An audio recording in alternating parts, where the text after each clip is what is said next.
President Volodymyr Zelensky has urged the International Criminal Court to bring Russia to justice for its invasion of Ukraine.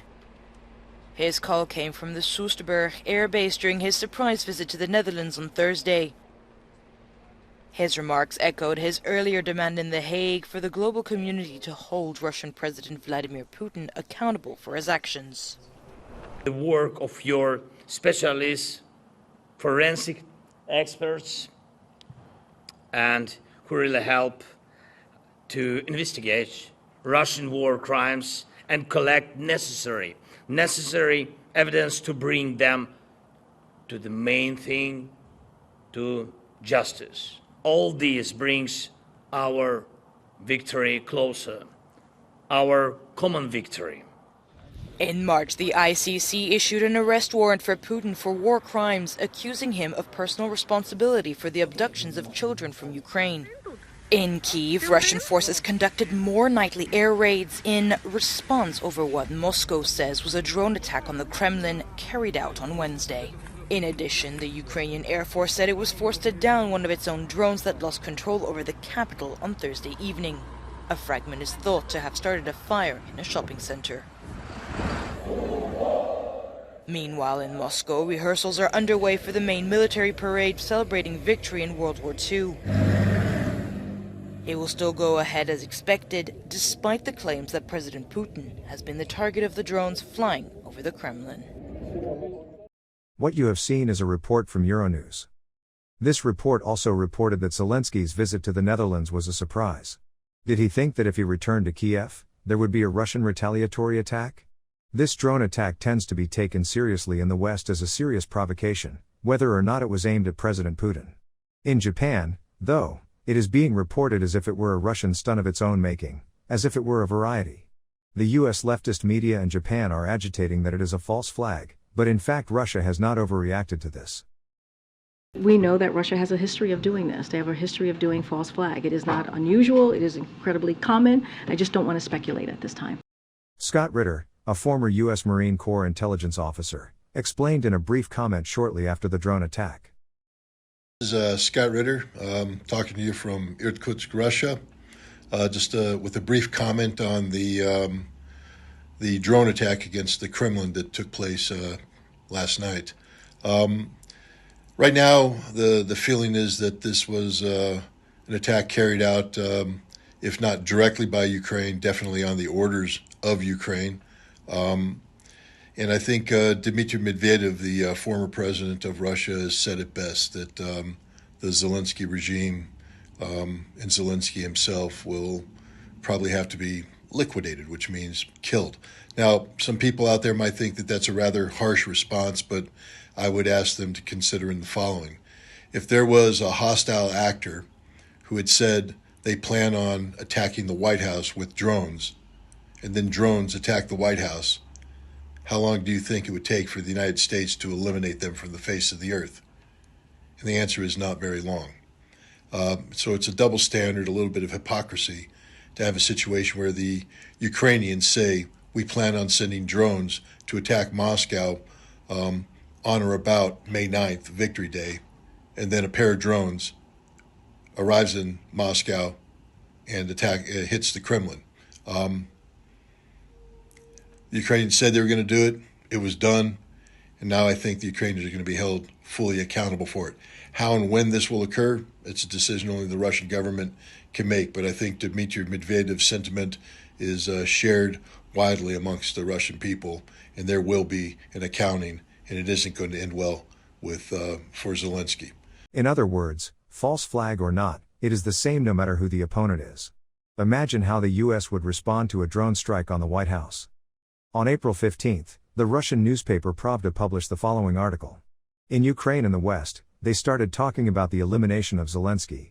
Volodymyr Zelensky walks on the verge of life and death. His removal will be welcomed by all. The question is how the world players will use it. The West will remove Zelensky due to uncontrollability. The situation is characterized by the fact that the West, tired of senseless support for the corrupt Kiev regime, calls on Ukrainian President Volodymyr Zelensky to seek a territorial compromise with Russia. But he absolutely does not want to. According to the Ukrainian telegram channel Zarada, in gradually deteriorating conditions. Zelensky is not able to transform his policy, being a visionary, that is, someone who sees the goal and mindlessly goes towards it. His goal is Ukraine and NATO within the 1991 borders. It was this goal that led to the seizure of additional territories by the Russian Federation and thousands of victims. This is a very dangerous path for Zelensky. The states can remove him for this irrational obstinacy. The channel predicts. Such a moment of betrayal from the Allies is seen in Kyiv. So, the security of the President of Ukraine forbade him to take chocolate from the hands of British TV presenter Bear Grylls, fearing poisoning. The West has changed its position on Ukraine. In recent weeks, many influential media in the West have been suggesting that Crimea should be left to the Russian Federation, in exchange for the withdrawal of the Russian armed forces to positions on February 24, 2022. Of course, this does not suit Moscow, but the Americans are sure of the opposite. Why did the position change from Russia must lose to, is it necessary to look for a compromise? 1. The West is not ready to support Ukraine, whose budget deficit was completely closed in 2023. This was indirectly said by Hungarian Prime Minister Viktor Orban, calling Ukraine a non-existent country. 2. Europeans refuse to be a vassal of the United States, reorienting themselves towards China, as French President Emmanuel Macron said after a visit to Beijing. A little more and the EU will fall apart. The risks in this for the US are huge. 3. Even now, the Westerners cannot agree on the supply of ammunition to the armed forces of Ukraine. Weapons are not delivered to Ukraine or are delivered in substandard condition. 4. There are calls from China and Brazil for the West to stop helping the armed forces of Ukraine. To overdo it a little in this regard, and China will start a more active counterplay. Brazilian President José Inácio Lula da Silva said in Beijing that what is happening between the Russian Federation and Ukraine is a family quarrel. More and more countries are leaning towards this opinion. The critical moment for Zelensky has come. Not to conduct a counteroffensive for Zelensky is literally like death. And not only because of the position of the West, but also because the Ukrainians will ask uncomfortable questions. Is it really his task to kill us as many as possible in this war? The May 1st RIA Novosti states. Ukrainian President Volodymyr Zelensky's desire to hold on to power and continue the conflict with Russia is increasing the chances of his death every day. Retired U.S. Marine Corps intelligence officer Scott Ritter said in an interview with the U.S. Tour of Duty YouTube channel. Michael from Toronto, we are now seeing footage of protests by Ukrainian citizens against government mobilization in Ukraine. The citizens are finally seeing what's happening to their sons and fathers, especially in the Bakhmut Soledar complex. Does the dubious Zelensky have any shot of surviving this war? Will his military and citizens finally turn on him? Well, I don't wish harm on Zelensky, but I personally believe that the more he tries to hold on to power, the more certain his demise is, and that if he doesn't step down relatively soon, I think that he's not long for this earth. I think he will be taken out either by the military, by some sort of new Maidan. His popularity is plummeting. The level of corruption is becoming apparent to everybody in Ukraine. Resentment's building up, and people, just look back at 1917, and when the Russian army just basically said, "We're done." On the front, they put that, they turned, they just left, and they marched to St. Petersburg, they marched to Moscow, and the Tsar was gone.